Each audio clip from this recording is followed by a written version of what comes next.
Unwanted vows? The chalk dust settled on Prisha Sharma's fingers as she finished drawing a colorful butterfly on the blackboard. The delighted squeals of her kindergarten students filled the modest classroom in Jaipur. At 24, teaching. Was her passion these children? Her greatest joy? Miss Prisha, can we make butterflies too? Little Mira asked, her eyes bright with excitement, of course.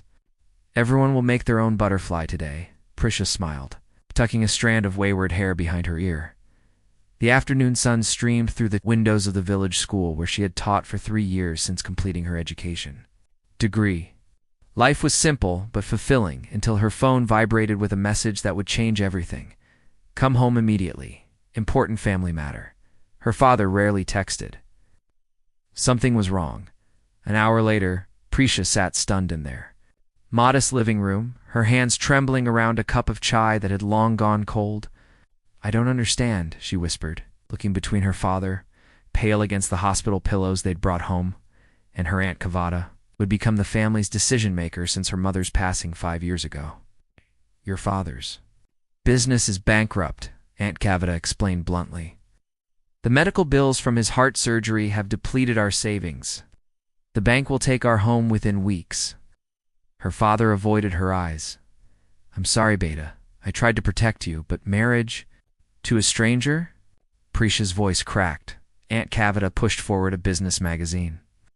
On the cover stood a striking man with sharp features and cold eyes that seemed to cut through the glossy paper. Arjun Malhotra, 34, founder of Malhotra Innovations and Technology. Empire worth billions. He's looking for a wife. Traditional arrangement. His family approached marriage brokers, and somehow your profile was selected, Aunt Kavita explained. The debt will be cleared. Your father's treatment will be covered. Your brothers can finish university. This isn't the 19th century. I don't even know him, Prisha protested. Her father coughed weakly. We're not forcing you, Beta. But the unspoken truth hung in the air. There was no choice. Not really. 3 days later, Prisha found herself in a sterile meeting room of a luxury hotel, facing Arjun Malhotra himself. In person, he was even more intimidating, tall, with broad shoulders, impeccably dressed in a tailored suit. His expression revealed nothing as his dark eyes assessed her. I understand this is unconventional, he stated, his deep voice precise and emotionless. But I require a wife for business reasons, a partner who understands discretion and duty, and why me? Prisha asked, surprised by her own boldness. Something flickered across his face so briefly she almost missed it. Your background check was impeccable. No social media presence, no scandals. Respectable career, family-oriented. He spoke as if reading from a checklist, you meet all requirements. What? Requirements, she repeated softly. Is that all marriage means to you? His jaw tightened. I don't believe in love, Miss Sharma. Only arrangements that benefit both parties. Your family's debts will be settled. Your father will receive the best medical care. In return, you'll be my wife in name and public appearance only. Prisha felt tears threatening, but refused to let them fall. And what about my teaching my students? You'll have access to resources beyond imagination. Start a school if you wish. But you will relocate to Bangalore, and certain social obligations will be required. 2 weeks later, Prisha stood in a red wedding lehenga, surrounded by strangers. In designer clothes, her small family looked out of place among Bangalore's elite.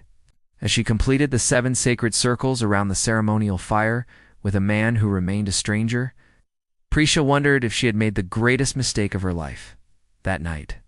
In Arjun's vast minimalist penthouse overlooking the city lights, he showed her to a separate bedroom. My assistant will provide a schedule of appearances and events. Otherwise, your time is your own. He turned to leave, then paused. One rule: don't expect anything emotional from this arrangement. I don't. Do feelings?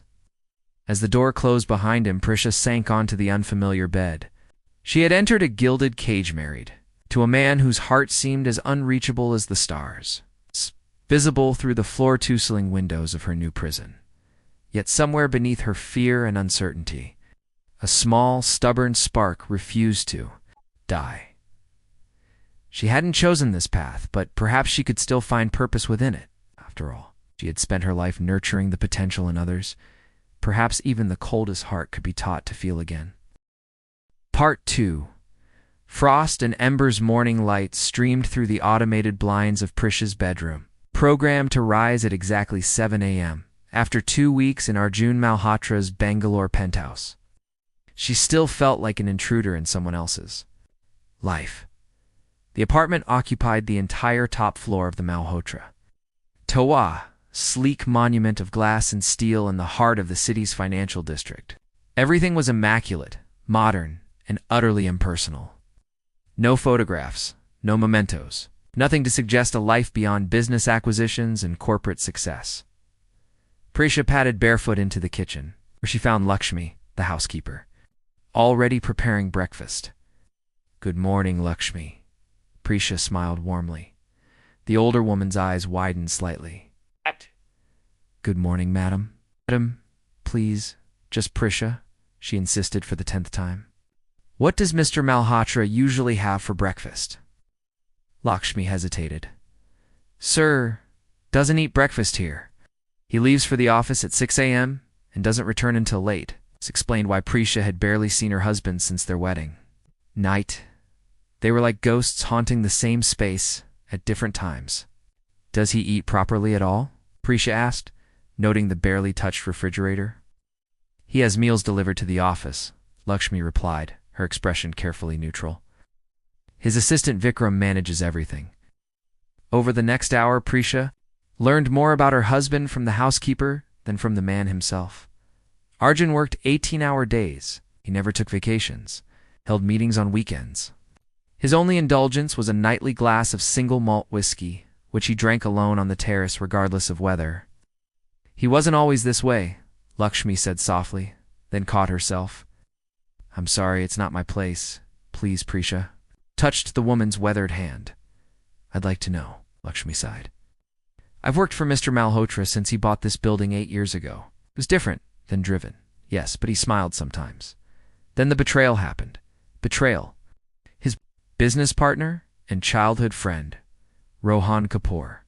They built the company together from nothing. But 3 years ago, Rohan tried to sell company secrets to competitors. When Mr. Malhotra discovered it, there was a terrible fight." Lakshmi's voice dropped. "After that, he became ... like ice." Evening, Prisha made a decision. If she was trapped in this arrangement, she would at least try to make it livable. She started in the kitchen, preparing a simple dinner of home-cooked rajma chawal, kidney bean curry with rice, her father's favorite comfort food. At 9:30 p.m., she heard the elevator doors open. Arjun entered, his expression shifting from exhaustion to surprise when he saw her at the dining table. "What's this?" he asked, loosening his tie. "Dinner," Prish replied simply. "You must be hungry." He stared at the steaming food, something unreadable crossing his features. "I don't need you to cook for me." "I know. Cooked for myself and made extra." She served herself, then began eating calmly. "Join me if you wish." For a moment, she thought he would walk away. Instead, after a long pause, he set down his briefcase and sat opposite her.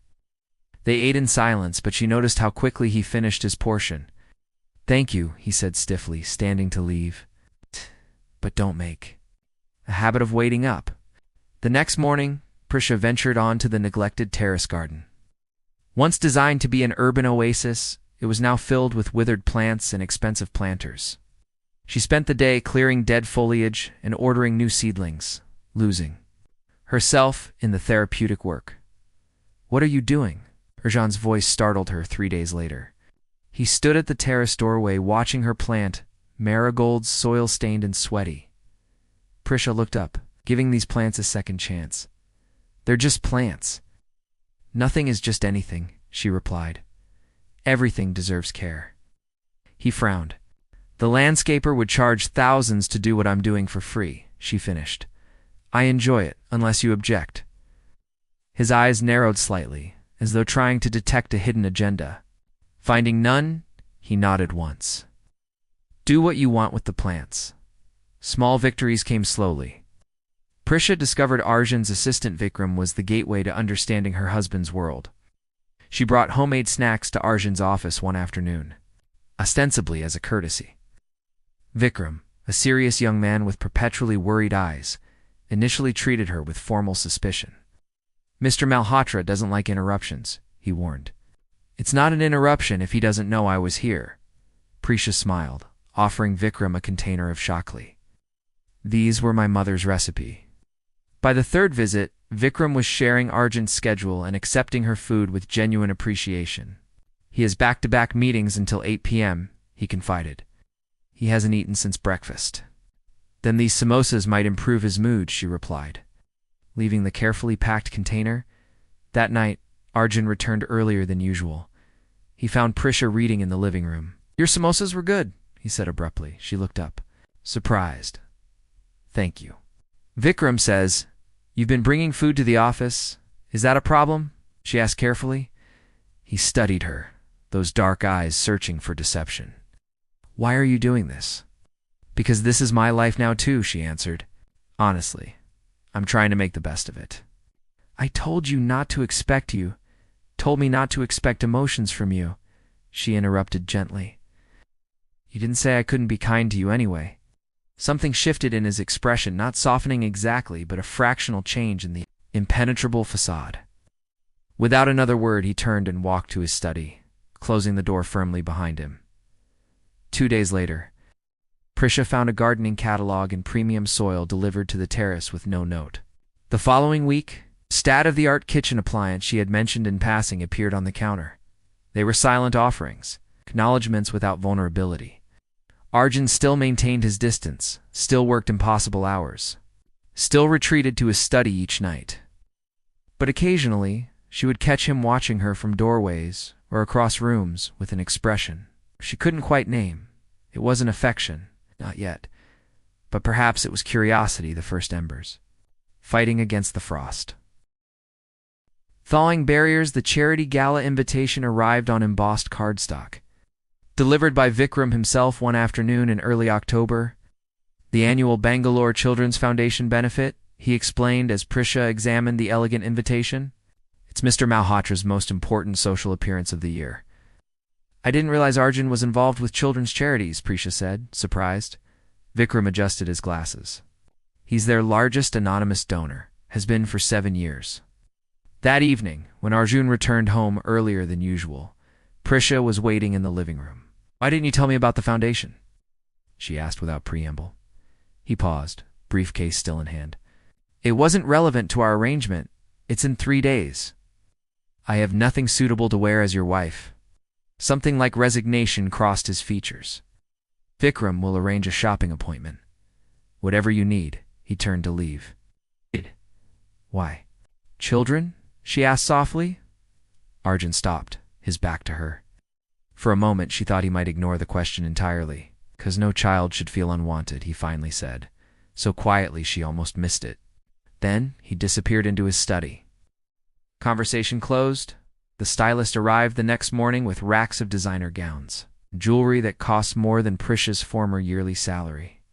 She chose the simplest option, an elegant midnight blue silk sari with subtle silver embroidery. On the night of the gala, they rode in silence in Arjun's private car. It was their first public appearance as a couple since their wedding 2 months ago. Prisha noticed his knuckles white against his knee. "Are you nervous?" she asked, surprised. "I don't enjoy these events," he replied stiffly. "But it's for your charity. The foundation needs publicity and donations. My presence facilitates that." When they arrived, camera flashes erupted as they stepped onto the red carpet. Arjun's hand found the small of her back the first time he'd willingly touched her since their wedding ceremony. The contact, though light, sent an unexpected warmth through her. "Smile," he murmured close to her ear. "We're being watched." Inside the ballroom, Prisha quickly realized why Arjun dreaded these functions. People swarmed him, business associates, society figures, and journalist Saul, wanting a piece of the elusive Arjun Malhotra. He navigated each interaction with practiced precision, his public persona flawlessly polite yet unreachable. "Mr. Malhotra." "Congratulations on your marriage," called a silver-haired man approaching with a champagne flute. I see you finally found time for a personal life. Pradeep Arjun nodded coolly. My wife Prisha. This is Pradeep Mehra, CEO of Mehra Industries. It's lovely to meet you. Prisha smiled. A teacher, I hear. How? ... Charming, Pradeep remarked, his tone suggesting the opposite. Tell me, how does a village school teacher capture the interest of Bangalore's most eligible bachelor? Prisha felt Arjun tense beside her. Perhaps he recognized that teaching requires qualities business often lacks: patience, genuine care for others' growth, and the ability to see potential where others don't. She replied smoothly. Pradeep's smile faltered. Arjun's hand pressed slightly firmer against her back as he guided her away. You didn't have to defend me, he said quietly. I wasn't defending you. I was defending myself. His eyes met hers with newfound interest. Commotion near the entrance drew their attention. A man with disheveled hair and wild eyes pushed past security, pointing accusingly toward Arjun. Malhotra, he shouted. You think your money can erase what you did? Security guards moved to intercept him, but not before Prisha saw Arjun's expression transform from surprise to recognition, then to something raw and pained. Who is that? She whispered. Rohan Kapoor, Arjun replied, his voice tight. My former partner. As the guards escorted the shouting man out, whispers rippled through the crowd. Arjun's face had returned to its impassive mask, but Prisha noticed a slight tremor in his hand when he reached for a water glass. The rest of the evening passed in a blur of uncomfortable glances and hushed conversations. In the car ride home, Arjun stared silently out the window. Do you want to talk about what happened? Prisha finally asked. No. She nodded, respecting his boundary. Then I'll talk. The Foundation's work is incredible. His children's stories in the video presentation moved me to tears, especially the little boy who Nikhil. Arjun interrupted. His name is Nikhil. Prisha looked at him in surprise. You know him personally? A long pause stretched between them. I visit the orphanage sometimes, he finally admitted. Without cameras or publicity, they reached the penthouse in silence. As the elevator ascended, Prisha felt the weight of unspoken histories filling the small space between them. Inside, Arjun poured himself a larger whiskey than usual. Prisha kicked off her heels, made 2 cups of chai, and joined him on the terrace, where the night air carried the scent of her newly blooming jasmine plants. She set 1 cup beside him without comment and sipped her own, watching the city lights shimmer below. The garden she'd restored over the past months had transformed the space once sterile and empty. Now alive with color and fragrance. Rohan and I grew up in the same orphanage, Arjun said suddenly, his voice cutting through the night. We promised we'd succeed together, that we'd never be powerless again. Prisha remained silent, afraid any response might close the unexpected door he'd opened. We built Malhotra Innovations from nothing, slept in the office, worked 20-hour days. He stared into his whiskey. He was the only person I ever trusted. Then I discovered he'd been selling our technology patents to competitors for years. When I confronted him, he claimed I'd abandoned our values, that I'd become obsessed with wealth and control. Was he right? Prisha asked gently. Arjun's jaw tightened. I protected what we built. He was reckless, made impulsive decisions that threatened everything. And the Foundation. Started it before the betrayal, kept funding it after. He finished his whiskey in 1 swallow. The orphanage we grew up in was shut down for negligence years ago. I bought the building, renovated it, established proper oversight. That's why you're anonymous, Prisha realized. You don't want recognition. I don't want pity, he corrected sharply. The poor orphan who made good. It's a narrative I refuse to indulge. Prisha nodded, understanding flowing between them. Thank you for telling me. He glanced at her, confusion evident in his expression. Why aren't you asking more questions? Most people would. I'm not most people, she replied simply. Sam? Stories deserve to be shared when you're ready, not extracted when others are curious. The next morning, Prisha awoke to find Arjun still home unusual for a weekday. He sat at the dining table, coffee untouched, scrolling through his tablet with a tense expression. What's wrong? She asked. Rohan's spectacle last night made the business pages. Share prices are down. The board is concerned. He didn't look up. He's threatening to go public with accusations about the company's early days. Are they true? The accusations? His eyes finally met hers. Some, not as he tells them. Prisha sat beside him. Then tell your version, before he tells his. It's not that simple. It never is, she agreed. But hiding truth gives it power over. You, for the first time, Arjun truly looked at her and not through her or past her, but at her. Why do you care what happens to me or my company? This arrangement benefits you regardless. Prisha considered her answer carefully. Because despite everything, I think you're a good person who's forgotten how to let people see it. And that seems like a lonely way to live. Something shifted in his eyes, a hairline crack in the wall he built around himself. Without warning, he reached across the table and touched her hand briefly. The contact so unexpected that Prisha nearly gasped. I have meetings all day about this situation, he said, rising from the table. Don't wait up. But that night, the first time, when Arjun returned home exhausted, he joined Prisha on the terrace without invitation. They sat in comfortable silence beneath the stars. Two people beginning to see each other beyond the boundaries of their arrangement, barriers, slowly thawing in the gentle warmth of understanding. Storms within and without lightning split the night sky over Bangalore as Prisha hurried down the corridor of Malhotra Tower, clutching the umbrella that had barely protected her from the monsoon downpour.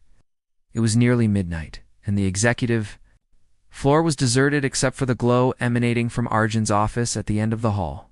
3 days had passed since the charity gala incident, and Arjun had barely been home, working around the clock to contain the damage from Rohan's threats. Vikram had called her an hour ago, his voice tight with concern.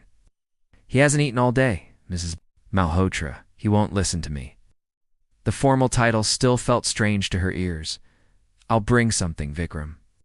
Now, standing in the doorway of Arjun's expansive office, Prisha observed her husband unnoticed.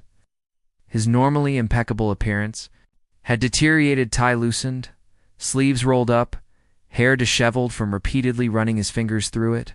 Multiple screens displayed financial charts and news headlines, all bearing variations of the same story.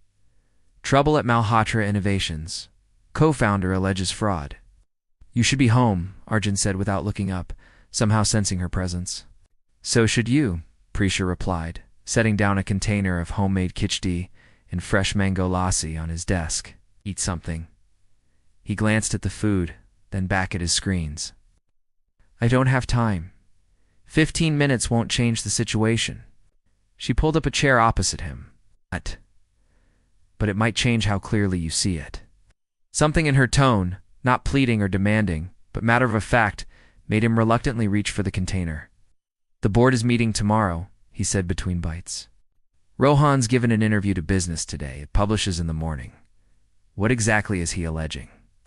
Arjun's jaw tightened. That our first major contract was secured through bribery. That I deliberately sabotaged competitors. That I forced him out to take full credit for innovations that were partly his. And the truth? He set down his spoon, meeting her eyes directly. Our first client was won because we worked for half what our competitors charged and delivered in half the time. Never bribed anyone, but we did exploit a loophole in a tender process that others missed.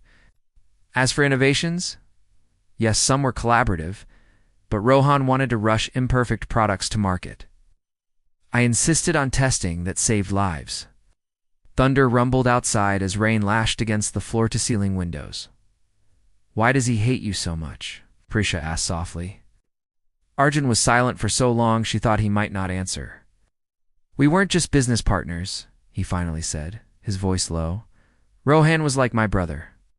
We promised we'd never be like the people who abandoned us, that we'd always choose each other above everything. What changed? Success changed both of us. I became more cautious, more protective of what we'd built. He became reckless, wanted to expand too quickly. Arjun's expression darkened. The final straw was a safety feature in our medical devices. Implementing it would delay launch by 6 months and reduce profit margins. He wanted to bypass it. I refused. You chose ethics over loyalty, Prisha observed. I chose responsibility, he corrected. The devices would be in hospitals worldwide. Lives depended on them working perfectly. Prisha nodded, understanding dawning. So when you discovered he was selling patents, it wasn't just betrayal. It was endangering everything we stood for. His fist clenched on the desk. I confronted him privately, offered him a dignified exit. Instead, he threatened to destroy me. Said I'd become everything we once hated. Cold, calculating, putting profit above people. Is that what you believe about yourself? She asked gently. The question hung in the air between them, interrupted by Arjun's phone ringing, his lawyer calling with urgent news. As he took the call, Prisha gathered the empty food containers and quietly left, her thoughts troubled by the pain beneath his defenses. The next morning, the storm had intensified both literally and figuratively. Prisha awoke to find Arjun already gone in business. Today's explosive interview with Rohan Kapoor trending across all media platforms. The allegations were even more damaging than Arjun had indicated, painting him as a ruthless sociopath who had systematically erased Rohan's contributions while building an empire on unethical practices. Most disturbing was Rohan's insinuation about Arjun's marriage. He even acquired a wife from a desperate family that needed money. Ask yourself, what kind of man purchases a spouse as a public relations strategy? The words struck Prisha like a physical blow. Her phone buzzed continuously with messages from distant relatives and old friends who had seen the story. Even her Aunt Kavita called, concern evident in her voice. Is it true, Beta? Did he marry you only for appearances? Prisha closed her eyes, trying to sort through her conflicted emotions. Our arrangement is complicated, Auntie, but not as Rohan Kapoor describes it. Are you safe? Do you need to come home? Home. The word caught her off guard, and had this penthouse with its clean lines and spectacular views begun to feel like home? When had her life with Arjun, despite its unusual beginning, started to matter to her? I'm staying, she said firmly. Father's treatments are going well? Yes, the specialists Mr. Malhotra arranged have been excellent, Kavita admitted. He's regaining strength every day. After reassuring her family, Prisha made a decision. She called Vikram. Mrs. Malhotra, I can't talk now. The situation is critical. That's why I'm calling, she interrupted. I need to attend the board meeting with Arjun today. A stunned silence followed. That's unprecedented. Spouses don't. These are unprecedented circumstances. Vikram, please tell him I'm coming. If he objects, he can tell me himself. 90 minutes later, Prisha walked into Malhotra Innovations. Boardroom, dressed in a simple but elegant navy blue business suit she'd found in the closet Arjun had filled for her. 12 stern-faced board members turned in surprise at her entrance. Arjun, standing at the head of the table mid-presentation, froze momentarily. Mrs. Malhotra, one elderly board member exclaimed, "This is quite unexpected." "I apologize for the interruption," she replied calmly. "But given that my marriage has become part of today's crisis, I felt my presence was relevant." Arjun's expression was unreadable as he gestured to an empty chair. "My wife is welcome to join us."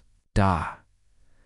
For the next hour, Prisha listened as lawyers and PR specialists outlined damage control strategies. The board was divided, some advocating for aggressive countersuits against Rohan, others suggesting Arjun temporarily step down until the controversy passed. Stepping down appears an admission of guilt, argued one director. Remaining looks like arrogance, countered another. Throughout the debate, Arjun remained composed, but Prisha noticed the tension in his shoulders, the slight tremor in his hand as he reached for his water glass. This was a man fighting for his life's work while being branded a monster. When the room fell silent after exhausting all options, Prisha spoke up.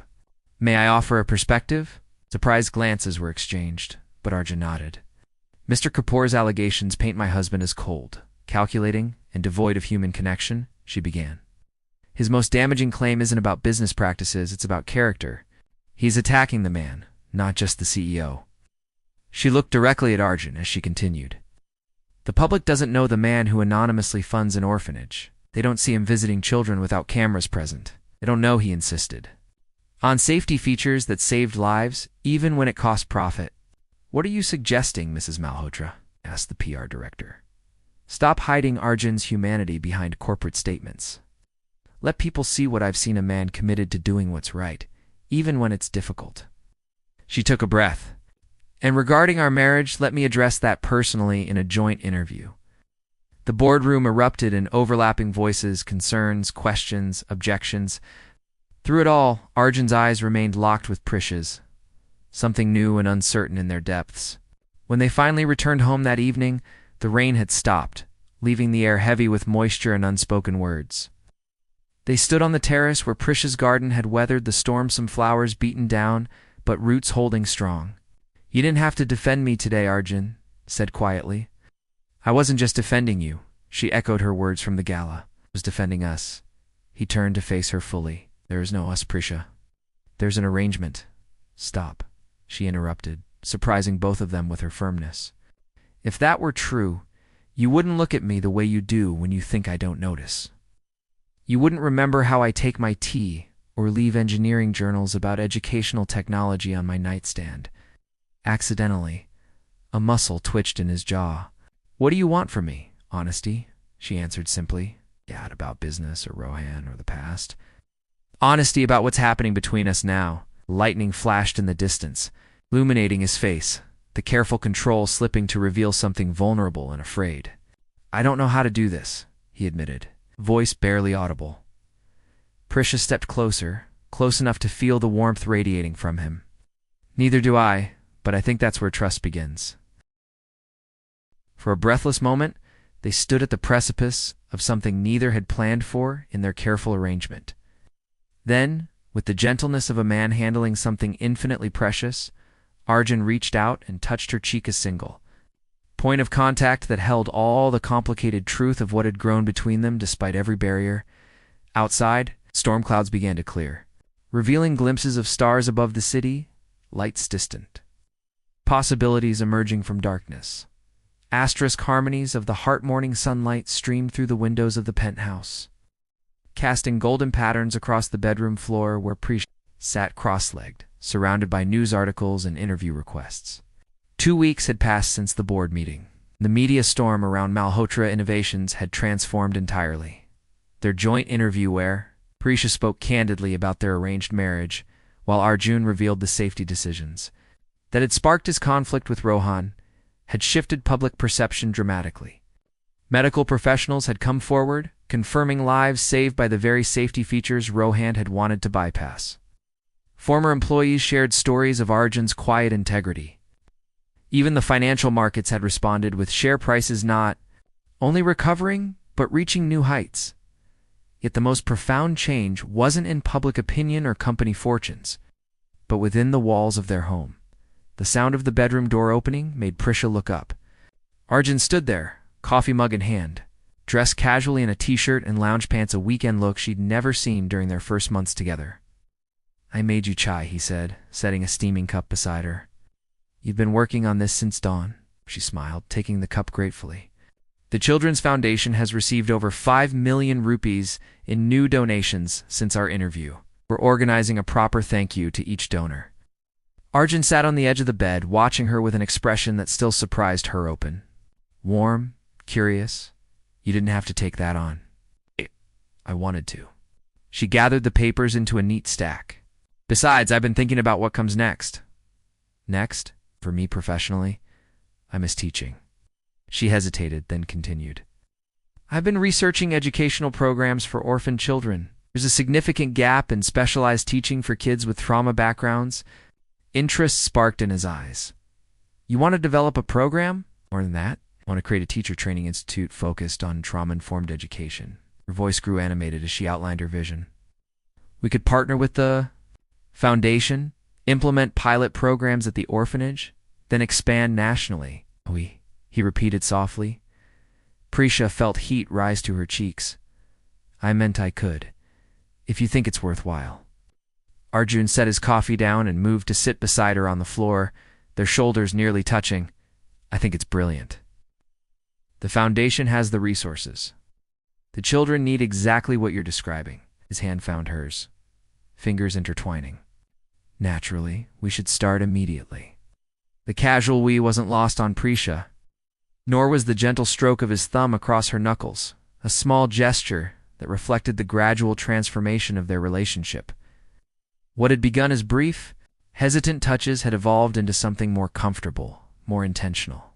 Not just physical closeness, but the quiet intimacy of shared purpose. Later that afternoon, they walked together through a local park, something that would have been unimaginable months ago when Arjun rarely left the office on weekends. Autumn. Flowers bloomed along the pathways and families picnicked on the lawns. They stopped at a vendor for kulfi, sitting on a bench to enjoy the cold treat in comfortable silence. Rohan contacted me yesterday, Arjun said suddenly. Prisha tensed. What did he want? To apologize, surprisingly.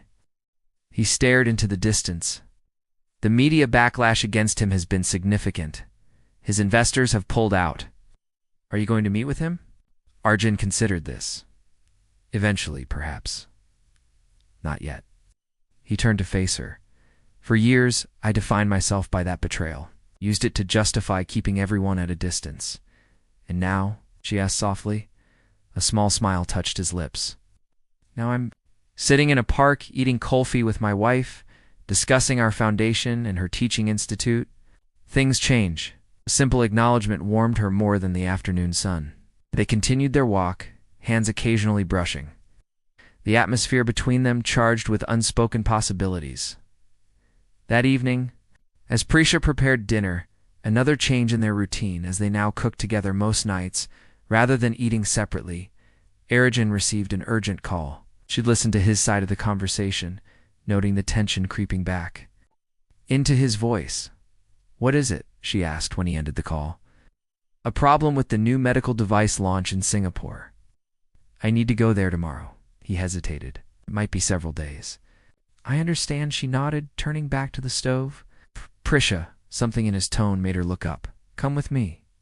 The invitation hung in the air between them. In their 6 months of marriage, he had never asked her to accompany him on business travel. Are you sure? I won't be in your way? I want you there, he said simply. The flight to Singapore the next day marked another first, traveling together as a genuine couple, rather than fulfilling an obligation. In the privacy of the corporate jet, they discussed her educational project, his upcoming product launch, and shared memories of their separate childhoods.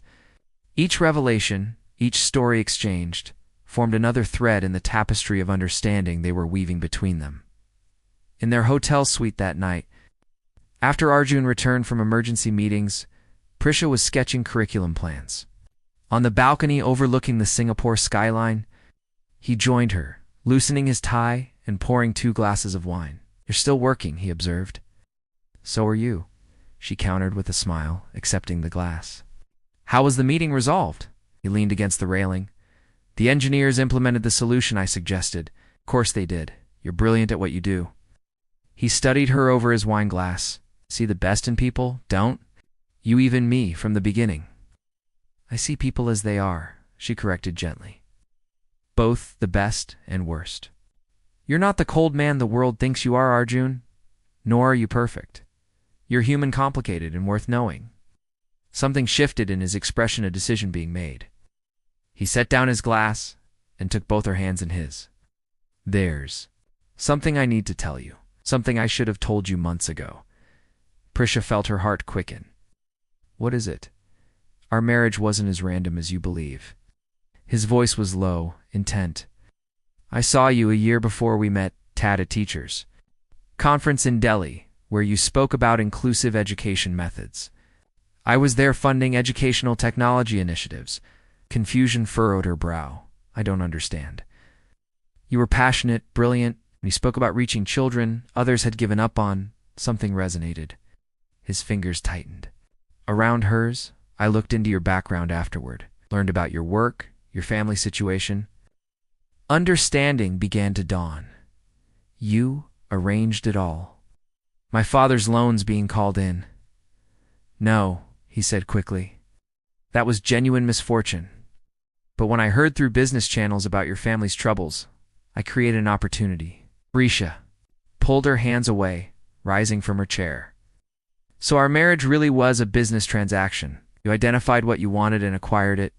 That's how it began, he admitted, standing to face her. I didn't believe in love or connection. I thought having someone like you, nearby someone with genuine compassion, might be. Beneficial? Like adding a plant to a sterile room?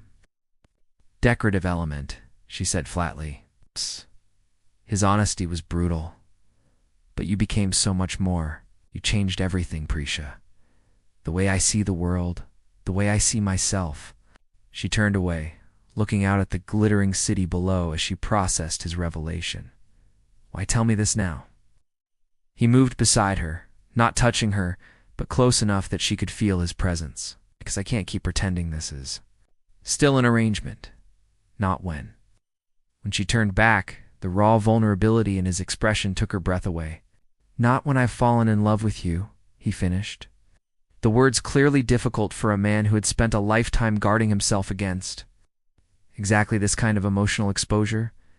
Prisha felt tears welling in her eyes. You've never said those?